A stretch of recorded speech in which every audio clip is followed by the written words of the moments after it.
Hello, and welcome to History Through Fiction, the podcast. I'm your host, Colin Mustful, and today I'm thrilled to be joined by Emily Bleeker, author of the novel When We Chase the Light. Emily, thanks for joining me. Hey, thanks for having me. So let's start with Vivian Snow. Readers will know her from When We Were Enemies. How did Vivian find her way into another novel, and was that always the plan? It wasn't always the plan. I just knew her story wasn't finished. So when I wrote When We Were Enemies, that's a dual timeline. That is a story of Vivian Snow when she was still Vivian Santini, before she was famous, and then present day where her granddaughter was participating in a documentary about her famous grandmother's life. So we were all in on this secret that Vivian Santini was going to become wildly famous. And I loved that for us as the readers. But the more that I wrote that story, the more I'm like, I think I really need to know what happens to Vivian. I became very involved and invested in her story. And so I wrote a couple of chapters. I pitched it to my agent and then to my editor, and they were just as invested as I was. And in order to bring out her story, you use another character, Father Antonio Trombello. Tell me about him and the role he plays in the story. Yeah, Trombello is also from When We Were Enemies. He was an Italian soldier that she met in the POW camp where she worked. So she worked in an Italian POW camp because she is Italian. She speaks Italian fluently. So she was a interpreter during the war, and this was before Italy switched sides. And so she helped in the building. There was a chapel that was built at Camp Atterbury during that time, and Father Trombella was a part of that as well. And they became friends, and then that friendship lasted a lifetime. So really, Father Trombello becomes an important part of her life, kind of really her one constant in her life is her relationship with Trombello. And the postcards you use in order to tell the story, that's based on something in your own life, isn't it? Yes, yes. Actually, the whole idea of this came from this moment. My dad and I were driving to a family wedding, and he pointed to an exit on the highway, and he said, "Oh, that is where your grandmother was a secretary at an Italian POW camp and fell in love with an Italian priest." And I was like, "Slow down, say each part of that story one thing at a time." I'm like, because that's a lot. That's at that time, I was much younger. I had no idea that there even were POW camps on American soil during World War II. So that was an interesting facet of it. But also that my grandmother and this Italian priest ended up having what ended up being a close but platonic friendship.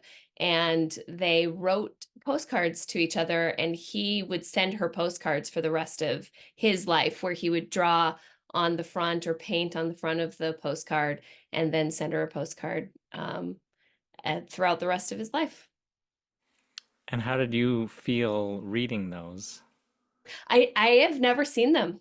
So my dad saw them. I wish I had them. So this is my imagining of it. So I just know from my dad that they existed, and that was what we've searched. We've searched high and low, but she passed away a long time ago, so we don't have those, unfortunately. Let's talk a little bit more about Vivian and her character. She is on this USO tour. She rises to a certain level of fame. What was it like for you to put yourself in her shoes in order to develop this character? I can't imagine you've had that experience. What kind of did you rely on to get to know what that might be like? Well, I did a lot of research, and I became very fascinated with the USO at that time, and really how much people gave to the war effort. How the camp shows were their own company. They're called Camp Shows Incorporated. There were, five different troops that you could be in, circuits as they called them. And like the big show was to be in the foxhole circuit. And that is what Vivian Snow was in. So I don't know. I just read a lot of retellings of newspaper articles.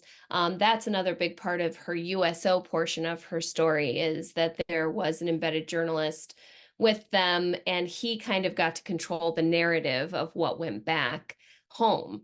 And that moment that I read in the excerpt, that is the moment that he then writes home about, that he writes a story about, and she starts to become famous off of that story, where it was touching to everyone at home as well. You have a lot of very deep emotion and interpersonal conflict and kind of guilt and what do we do with that? Was that difficult for you to kind of discover this story yourself and sit with some of those feelings? I think that's the only way I can write is through emotion. Like it reminds me, so I also am an actor. So it reminds me of, settling into that character and feeling those emotions. And I think I have a hard time like even reading books that are just not just because it's effective to get a story through without conveying as much emotion as happens in some of my stories. But for me, that's the compelling part of a story is the emotional inner workings of somebody's life. And so I think that's what I enjoy the most actually is putting myself into somebody else's body, into their mind, and just trying to experience those things the best that I can. Well, in that line of thinking, we also have kind of a conflict of faith with Father Antonio Trombello. That's something I think most people can relate to. We all have our own spiritual journeys, our own doubts. What was it like to take a priest like that and then kind of lay all his doubts out there in a way that people could relate to? To me it felt kind of freeing because like you said we all have our faith questions and doubts, and it's really everybody gets to make their own personal decision about what they do with them, and so it was nice to at least be honest that everybody does, like even a priest who has dedicated himself to his religion in such a literal way, an absolute way, has these doubts. And so I don't know. I just thought that was a bit of honesty that sometimes those characters, a lot of times, like priestly characters, are seen as being like perfect or never doubting or absolute, and so it felt kind of comforting, maybe even to myself, to be like, oh, there are people out there who are religious, but also have nuances to their beliefs. You mentioned that you came up with this idea after publishing When We Were Enemies, um, and that your editors, your publisher, they liked the idea. But then what was it like, the process of actually getting the story down and going through revisions? I imagine it wasn't always just smooth. What were some of the challenges of piecing this story together? So this is my first story that I've ever written that's related to a previous story. And I actually, it flowed so well. Like I knew Vivian, like I knew her character. And though I didn't know her whole story, I had talked about some major points in her story in When We Were Enemies. And so truly her story kind of just fell together.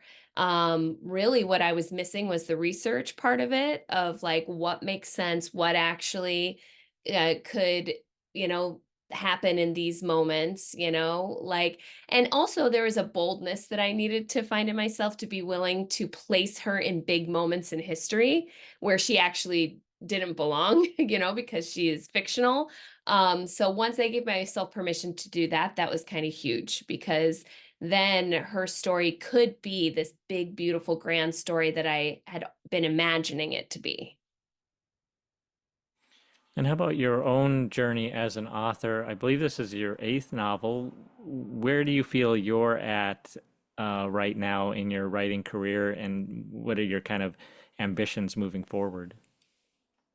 I am trying right now to write what I really love to write. Like, I am trying to push myself to, which I mean, I always get there. I always like this book. I absolutely loved this story and I loved Vivian.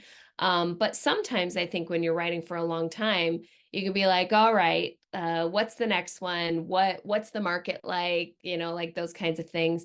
And I'm kind of in a place where I am like, I really want to love what I'm writing this next time. And I want it to be something that is really exciting for my readers too. So I don't know. It is a different place because I think that I've kind of gone from like so I wrote my first book and I was writing like other fun things on the side while I was writing my first book because I wasn't published yet. I didn't have like a genre under my name yet. And so I remember when Wreckage was published, I said to my agent, she's like, "What else do you have?" And I'm like, "Well, I have this fantasy novel." And she's like, "No, no, no, no, no. You have to stick with this. Like this is your genre." And I was like, oh, well, I don't have any ideas for this. And so it took some time for me to figure out what I wanted to write next. But now I think I'm ready to take off maybe one or two of those limits on myself and explore some other fun adventures, as well as keep going with these historical adventures. And you've reached over 2 million readers with your books. How does that feel? Did you ever imagine that as a possibility? No, let me tell you, when I my goal with Wreckage was to reach 20,000 people, and which is great. That's a fantastic run for a book. But to be here with and thinking of, I can't even imagine that many people having read my words. It like my mind boggles. But I get like I just got an email yesterday from a woman asking me about When I'm Gone, which is my second novel, being like, I just finished this. Oh, I loved it. I have these questions. And I'm like, every time I feel so humbled, where I'm like, that was like that is a pretty cool experience. You talked about being an actor. You do improv in Chicago. Tell us about what you do and why you enjoy it.